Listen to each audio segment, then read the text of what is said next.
Bună ziua și bine v-am găsit la o nouă rețetă pe acest canal. Astăzi vom face bomboane de post vegane, mai dietetice, care nu conțin zahăr.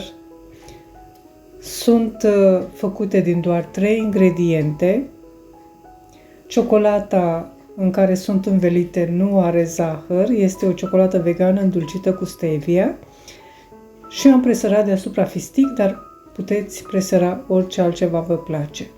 Ingredientele le veți găsi în descriere și le voi aminti și acum.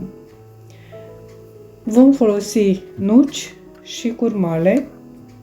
Nucile, pentru 30 de bomboane avem nevoie de 30 de nuci, deci 60 de jumătăți de nuci și 20 de curmale am folosit eu, curmale din acelea mai moi. Alegeți din cele pe care le aveți.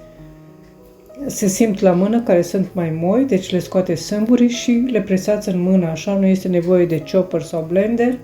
Pur și simplu le presați în mână și folosiți jumătate de curmală sau 3 sferturi pentru fiecare bomboană. Deci presăm în mână curmala și o punem între două jumătăți de nucă și nuca se va lipi.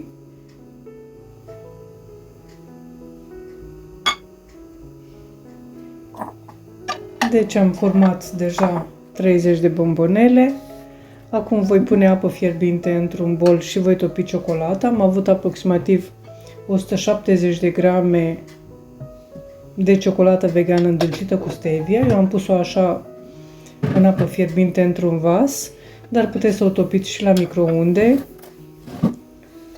O puneți 30 de secunde, de 2-3 ori până se topește. Adăugați și o lingură de ulei vegetal sau frișcă sau cremă de cocos. Când se topește, amestecăm bine să nu mai prezinte bucăți întregi. O lăsăm să se întărească puțin dacă este foarte, foarte lichidă. Nu o punem așa pentru că se va scurge toată de pe bomboane și va rămâne pe hârtie și nu ne va ajunge ciocolata pentru toate bomboanele. În momentul când scufundăm aceste nuci în ciocolată, scurgem foarte bine la fel. Deci luăm surplusul care se scurge pe spatele nucii, ca ciocolata să ajungă pentru toate bomboanele. Procedăm așa cu toate bomboanele, cu toate aceste nuci, până terminăm. Le punem pe o hârtie de copt. Deci am pregătit o tavă mare de aragaz cu hârtie de copt. Am pus aceste bomboane și deasupra, opțional, se poate presăra, așa cum v-am spus, fistic tăiat grosier, fulgi de cocos, fulgi de migdale sau chiar nucă românească, la fel tăiată grosier. Dăm bomboanele pentru o oră, 2 la rece, ca să se întărească bine ciocolata și apoi le transferăm pe un platou pe hârtiuțe din acestea speciale care se găsesc în comerț.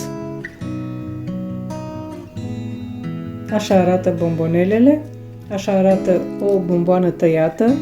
Eu zic că arată foarte frumos. Și ce pot să vă spun, că sunt delicioase, dar totuși vă recomand să nu faceți abuz. Chiar dacă sunt mai sănătoase decât cele pe care le găsim în comerț.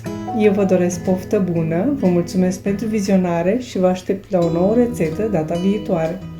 Totodată vă rog, dacă doriți să mă susțineți pentru a continua, abonați-vă la acest canal pentru că este gratuit, lăsați un comentariu și distribuiți rețetele dacă vă plac. La revedere! O zi bună!